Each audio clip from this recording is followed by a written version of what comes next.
Hello guys, welcome to our physical class में आपका स्वागत है। आज हम आपको मुख्य खेल इवेंट, मेजर स्पोर्ट्स इवेंट के बारे में अध्ययन कराएंगे। पहले हम प्राचीन ओलंपिक खेल, एंशिएंट ओलंपिक गेम के बारे में अध्ययन करेंगे।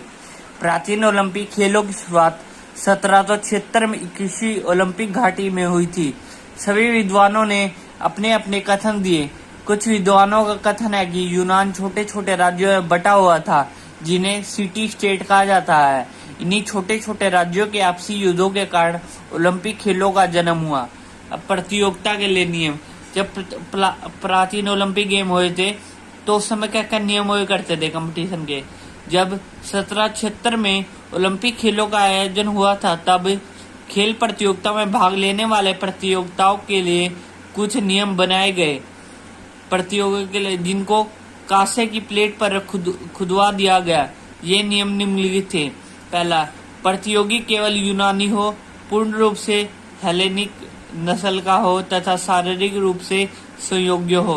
सेकंड, गुलाम तथा दंडित व्यक्ति इन खेलों में भाग नहीं ले सकते।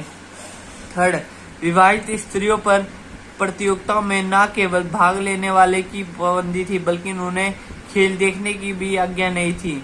फोर्थ, इन खेलों में केवल शौकिया खिलाड़ी भाग ले सकते थे, व्यावसायिक नहीं।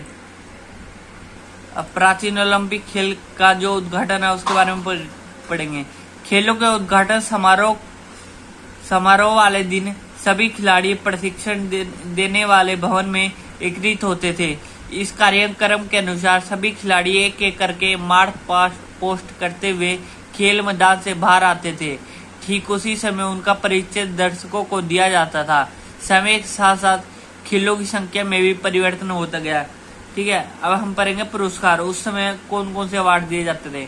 आरंभिक ओलंपिक खेलों में पुरस्कार के ऊपर कम ध्यान दिया जाता था। केवल अनाज या पशु ही पुरस्कार के रूप में दिए जाते थे।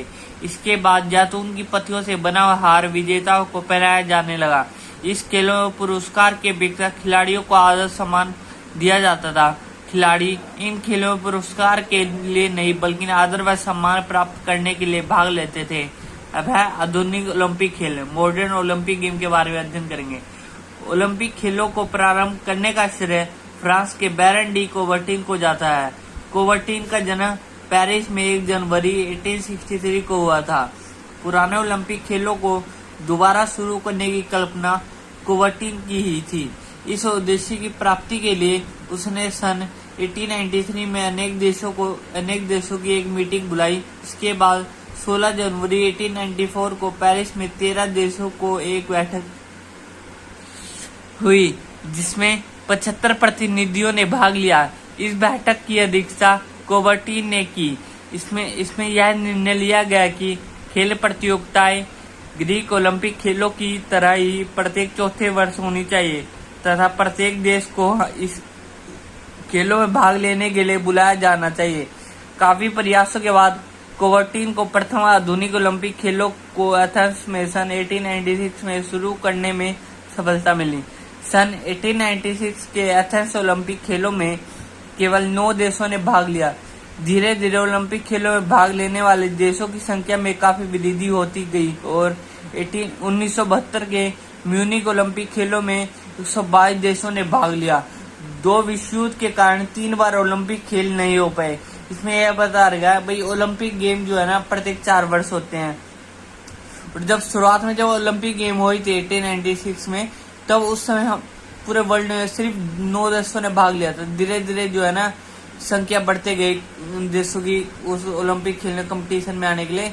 1972 में जब ओलंपिक गेम हुए थे तो 122 देशों ने भाग लिया था।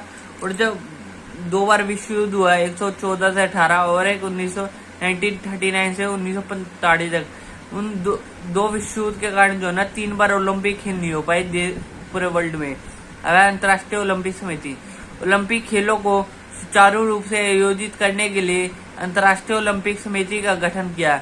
इस समिति में प्रत्येक देश का एक प्रतिनिधि लिया गया है।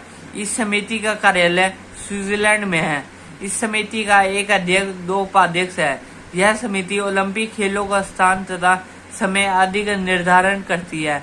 बच्चों, जो आज हमने अध्ययन करा उसको नोट कर लेना। Thank you for watching my video.